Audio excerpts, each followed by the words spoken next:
आज हमारे पास एक नया इंस्ट्रूमेंट है, मेजरिंग इंस्ट्रूमेंट, जिसको हम कहते हैं माइक्रोमीटर स्क्रू गेज। इस माइक्रोमीटर स्क्रू गेज में आप देखें, यहाँ पे आपको ये जो इसके पार्ट्स के बारे में थोड़ी सी इंफॉर्मेशन हो, तो ये इसका जो फ्रेम होता है इसको हम यू टाइप फ्रेम कहते हैं। ठीक है, उसके बाद ये दो चीजें आपको नजर आएंगी, इसको हम कहते हैं स्पैंडल और इसको हम कहते हैं एनवल। स्पैंडल और एनवल के इसको ओपन करने के बाद हम कोई भी ऑब्जेक्ट जिसका हमें डायमीटर वगैरह मालूम करना हो या किसी चीज की थिकनेस मालूम करनी हो तो उसके बीच में हम रखते हैं।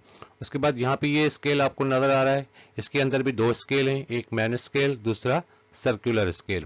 तो इसको हम कहते हैं मैन स्केल और स्लीव और ये वाला स्केल जो है जो मूवेबल है, इसको आप मूव करा सकते हैं, रोटेट करवा सकते हैं, इसको हम कहते हैं सर्कुलर स्केल। इस पार्ट को हम कहते हैं थंबल और ये होता है रेचेट। ठीक है, ये हो गए इसके पार्ट्स। अब चलते हैं, देखते हैं कि इस स्क्रू गेज का जो लीस्ट काउंट है उसको हम किस तरह से कैलकुलेट कर सकते हैं। इससे पहले भी हमने 1A कैलिबर का लीस्ट काउंट मालूम किया था। अब देखते हैं कि स्क्रू गेज का लीस्ट काउंट किस तरह से फाइंड आउट करें।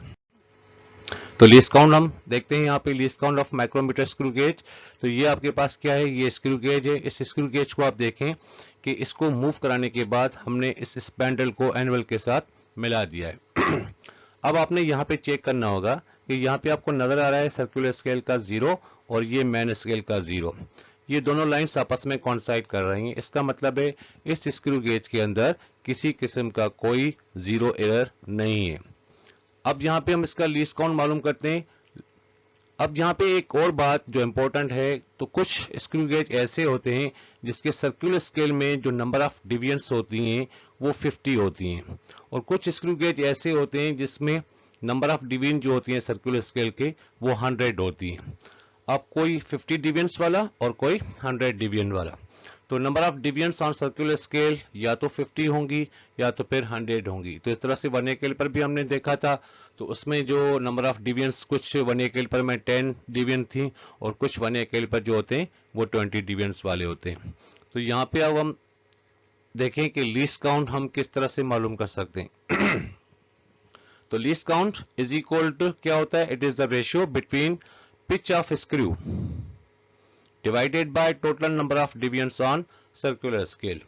अब पिच ऑफ स्क्रू क्या होता है, ये बात तो हमें समझ में आ रही है कि number of divisions, total number of divisions on circular scale. अब या तो सर्कुलर स्केल के अंदर 50 डिविजन्स होंगी या तो सर्कुलर स्केल के अंदर 100 डिविजन्स होंगी। लेकिन पिच का मतलब क्या होता है, पिच का मतलब होता है 1 complete rotation of circular scale. जब आप इस थंबल को ऐसे घुमाते हो तो एक इसकी कंप्लीट जो रोटेशन होगी, 0 से स्टार्ट करेंगे, ये ऐसे घूम के 0 यहाँ पे वापस आ जाएगा इस इंडेक्स लाइन पे। ये जो स्ट्रेट लाइन नजर आपको नजर आ रही है इसको हम इसका इंडेक्स लाइन कहते हैं। तो 1 कंप्लीट रोटेशन जो होती है सर्कुलर स्केल की, that is equal to the pitch of screw. अब अगर 50 डिविजन्स वाला होगा आपके पास स्क्रू गेज, तो उसकी 1 कंप्लीट रोटेशन जो होती है स्केल के मुताबिक 0.5 मिलीमीटर इक्वल होता है। इसी हिसाब से अगर 100 डिविजन्स वाला आपके पास सर्कुलर अपना स्क्रू गेज हो तो उसकी 1 कंप्लीट रोटेशन जो होगी वो 1 मिलीमीटर के इक्वल होगी। मतलब एक चक्कर जब आप इसको लगाएंगे तो 1 complete rotation that is equal to 0.5 in case अगर आपके पास 50 डिविजन्स हो। अगर 100 डिविजन्स होगा तो उसकी 1 कंप्लीट रोटेशन जो होगी वो 1 मिलीमीटर के इक्वल होगी। तो दोनों सूत्रों में इसका लीस्ट काउंट मालूम करते हैं। तो लीस्ट काउंट जो हमारे पास क्या है 50 डिविजन्स वाला, उसकी 1 complete rotation means pitch of the screw किसके इक्वल होगा, दैट इज 0.5 मिलीमीटर। तो 0.5 डिवाइडेड बाय 50, 0.01 मिलीमीटर। इसी हिसाब से लीस्ट काउंट फॉर 100 डिविजन्स के लिए, तो 1 कंप्लीट रोटेशन किसके इक्वल हो रही है, 1 मिलीमीटर के divided by total number of divisions 100। उस केस में भी आप देखें तो 0.01 मिलीमीटर। दोनों सूत्रों में आप देखें कि इसका लीस्ट काउंट सेम है। यहाँ पे भी 0.01 मिलीमीटर है 50 डिविजन्स में, और 100 डिविजन्स में भी आपके पास 0.01 मिलीमीटर है। ठीक है, क्लियर हो गई ये बात। आगे देखते हैं zero error of micrometer screw gauge. अब जीरो एरर हम किस तरह से फाइंड आउट करें, कैसे हम मालूम करें क्या इस स्क्रू गेज में जीरो एरर है भी या नहीं है। तो हम इसको देखते हैं किस तरह से जीरो एरर को मालूम किया जा सकता है। तो सबसे पहले आप देखें कि ये जैसे स्केल है आपके पास सर्कुलर स्केल और ये आपके पास मैन स्केल है, तो इस पिक्चर में भी आप देखें कि ये मैन स्केल और ये सर्कुलर स्केल। अब आप देखें कि यहाँ पे ये जीरो आपको सर्कुलर स्केल का नजर आ रहा है, उसकी लाइन नजर आ रही है, और ये लाइन आपको नजर आ रही है मैन स्केल की। तो दोनों जीरोस की जो लाइन है वो आपस में कोइंसाइड कर रही है। अगर इस किस्म का कोई हो स्पैंडल और एनवल को मिलाने के बाद आपने चेक करना होगा कि इसमें एरर है या नहीं है। अगर दोनों लाइंस आपस में मिल रही हैं जीरोस, तो इसका मतलब है कि इस स्क्रू गेज के अंदर कोई जीरो एरर नहीं है, नो जीरो एरर। लेकिन इन केस अगर ये स्पैंडल और एनवल को मिलाने के बाद अगर ये जीरो इस जीरो के साथ कोइंसाइड नहीं कर रहा, इससे पीछे बैक साइड पे है, तो इस किस्म के एरर को हम क्या कहते हैं, पॉजिटिव जीरो एरर। थर्ड में आप देखें कि अगर सी पार्ट में कि अगर ये जीरो मैन स्केल को जीरो को क्रॉस करके आगे चला जाता है, आगे की तरफ निकल जाता है, तो इस किस्म के एरर को हम क्या कहते हैं, नेगेटिव जीरो एरर। अब हमारे पास क्वेश्चन है how to correct zero error. इस जीरो एरर को हम करेक्ट कैसे कर सकते हैं, उसके लिए क्या मेथड होगा। तो सबसे पहले जैसे हमने 1A कैलिपर में किया था, मैन स्केल भी नोट करते थे, 1A स्केल भी नोट करते थे, तो यहाँ पे भी आपने मैन स्केल और सर्कुलर स्केल नोट करना होगा। तो यहाँ पे मैन स्केल अगर हम देखें तो इसका जो मैन स्केल है वो इस वक्त क्या है, 0 मिलीमीटर। लेकिन ये जीरो के साथ जो ये इंडेक्स लाइन है मैन स्केल के अंदर, ये किसको टच कर रही है, सर्कुलर स्केल की किस रीडिंग को टच कर रही है, तो ये 0, 1 और 2, ये 2 डिविएंस को टच कर रही है। तो उसका मतलब है कि सर्कुलर स्केल रीडिंग इसकी कितनी हो गई, 2 डिविएंस हो गई। उसके बाद हम क्या करते हैं, फ्रैक्शनल पार्ट मालूम करते हैं, least count multiply by circular scale reading. तो लीस्ट काउंट इसका कितना है, 0.01 मल्टीप्लाई बाय 2, तो ये 0.02 मिलीमीटर आपका क्या हो गया, ये आपका फ्रैक्शनल पार्ट हो गया। अब इसका टोटल एरर हम कैसे मालूम करें, जो टोटल रीडिंग होती है एफपी को हम प्लस करते हैं मैन स्केल रीडिंग के साथ। तो आपके पास एफपी कितना है, 0.02 प्लस मैन स्केल हमने कितना नोट किया, 0 है हमारे पास। तो इसका जो टोटल एरर है जिसको हम पॉजिटिव जीरो एरर कह रहे हैं, दैट इज 0.02 मिलीमीटर। इसी हिसाब से यही मेथड आप नेगेटिव एरर में भी यूज कर सकते हो, वो एरर भी आप मालूम कर सकते हो। तो लास्ट में क्या होता है, जब आप किसी चीज का डायमीटर मालूम कर रहे हो, फर्ज करें आपके पास कोई स्पेयर है या कोई वायर है या कोई मेटल स्ट्रिप है, उसका आप डायमीटर मालूम कर रहे हो, तो डायमीटर मालूम करने के बाद अगर पॉजिटिव जीरो एरर है आपके पास, तो उस डायमीटर में से ये सब्ट्रैक्ट होगा, इसको आप माइनस कर लोगे। लेकिन अगर आपके पास नेगेटिव जीरो एरर होगा, तो आप लास्ट में जो उसका डायमीटर होगा उसमें उस चीज को आपने ऐड करना होगा। ठीक है, आते हैं रीडिंग की तरफ। ये यहाँ पे ये मैंने 2 स्केल यहाँ पे रखे हैं, तो स्क्रू गेज यहाँ पे हमने रखे हुए हैं, इसका मैन स्केल भी है और इसका सर्कुलर स्केल भी है। ये भी मैन स्केल भी है, ये सर्कुलर स्केल है। अब रीडिंग हम किस तरह से नोट करें, how to take reading on main scale and circular scale. तो सबसे पहले लीस्ट काउंट आपके पास ऑलरेडी पहले से मौजूद है, 0.01 मिलीमीटर। उसके बाद अगर हम बात करें ऑब्जर्वेशन टेबल की, तो सबसे पहले हमने इसकी ऑब्जर्वेशन टेबल बना के रखी हुई है। तो मैन स्केल रीडिंग मिलीमीटर्स में है, क्योंकि मोस्टली स्क्रू गेज के अंदर जो मैन स्केल होता है वो मिलीमीटर्स के अंदर होता है। फिर circular scale reading number of deviance में होगी, कोई स्क्रू गेज मींस 50 डिविएंस, कोई 100 डिविएंस, तो उसके ऊपर भी वो डिपेंड करता है। उसके बाद इसका फ्रैक्शनल पार्ट हमें कैसे मिलेगा, लीस्ट काउंट को जब हम मल्टीप्लाई करते हैं सर्कुलर स्केल रीडिंग के साथ। फिर लास्ट में हमें क्या मिलती है, इसकी total reading, FP means fractional part को प्लस किया जाता है मैन स्केल रीडिंग के साथ, हमें उसकी टोटल रीडिंग, एक्चुअल में जो टोटल रीडिंग होती है वही इसका डायमीटर होता है। ठीक है, अब इन केस में सबसे पहले इस फिगर पे आते हैं, इसका जो है वो मैन स्केल भी नोट करते हैं और इसका सर्कुलर स्केल भी नोट करते हैं।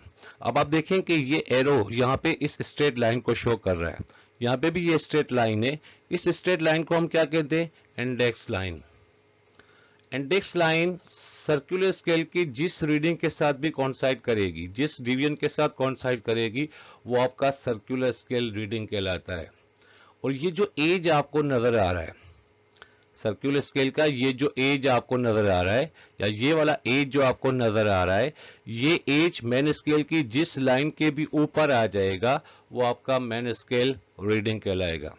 अब यहाँ पे आप देखें कि ये एज जो है वो मैन स्केल की किस लाइन के ऊपर खड़ा हुआ है। अगर हम देखें तो यहाँ पे 0 से स्टार्ट हो रहा है, ये 5 मिलीमीटर, 10 मिलीमीटर, 15 मिलीमीटर। नीचे वाली रीडिंग जो होती है वो 0.5 होती है। सबसे पहले अगर हम देखें कि 0 के बाद जो फर्स्ट लाइन आ रही है दैट इज 0.5 मिलीमीटर, फिर उसके बाद 1 होगा, देन 1.5, 2, 2.5, 3, 3.5, 4, 4.5, फिर 5, इस तरह से। अब ये जो अपना सर्कुलर स्केल है, जो इसका एज आपको नजर आ रहा है, आपको क्लियरली नजर आ रहा है 15 के बाद ये लाइन जो है वो 16 है। अगर मैं 15 और ये लाइन की बात करूं तो ये 15.5 है, लेकिन ये क्लियरली नजर आ रही है, लेकिन ये इसका एज जो है वो 15 अपना 16 मिलीमीटर के ऊपर खड़ा हुआ है।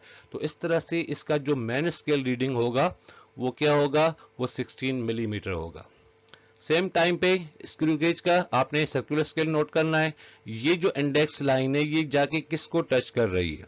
अगर आप देखें यहाँ पे ये 30 है, ये 31 है, ये 32 है, आगे 33, 34, 35 है। तो इंडेक्स लाइन किस लाइन को कॉन्साइड कर रही है, 32 डिवीजन को। तो यहाँ पे लिखेंगे 32 डिवीजन। फिर हम वैसे ही फ्रैक्शनल पार्ट मालूम करते हैं, least count multiply by circular scale reading, दोनों को मल्टीप्लाई करेंगे 0.32 मिलीमीटर हो गया। इसके बाद टोटल रीडिंग कैसे मिलती है, फ्रैक्शनल पार्ट को प्लस किया जाता है मैन स्केल रीडिंग के साथ। एफपी आपके पास कितना है, 0.32, मैन स्केल आपके पास कितना है, 16 मिलीमीटर। तो ये 16.32 मिलीमीटर क्या हो गया, ये उस ऑब्जेक्ट का डायमीटर हो गया। फिर दूसरे इसमें देखें, यहाँ पे भी आपको क्लियरली नजर आ रहा है ये जो एज है वो किसके ऊपर खड़ा हुआ है। अगर ये 5 मिलीमीटर है तो ये 5.5, देन 6, 6.5, 7 और ये 7.5 नीचे वाली लाइन के ऊपर खड़ा हुआ है। यहाँ पे ऊपर वाली लाइन के ऊपर खड़ा हुआ था, तो यहाँ पे 7.5 मिलीमीटर हमने नोट किया, ये इसका मैन स्केल रीडिंग है। इसी हिसाब से इंडेक्स लाइन किसको जाके टच कर रही है, ये 25 है, लेकिन उससे एक कम है, तो ये 24 डिवीजन हो गया। सेम फ्रिक्शनल पार्ट और उसके बाद इसकी टोटल रीडिंग। तो यहाँ पे जो इसका हमारे पास डायमीटर आ गया दैट इज 7.74 मिलीमीटर। इसका डायमीटर कितना था, 16.32 मिलीमीटर। एक और ऑब्जर्वेशन देख लेते हैं। इस ऑब्जर्वेशन में हमारे पास क्या है, एक वायर है, उसकी हमने थिकनेस मालूम करनी है।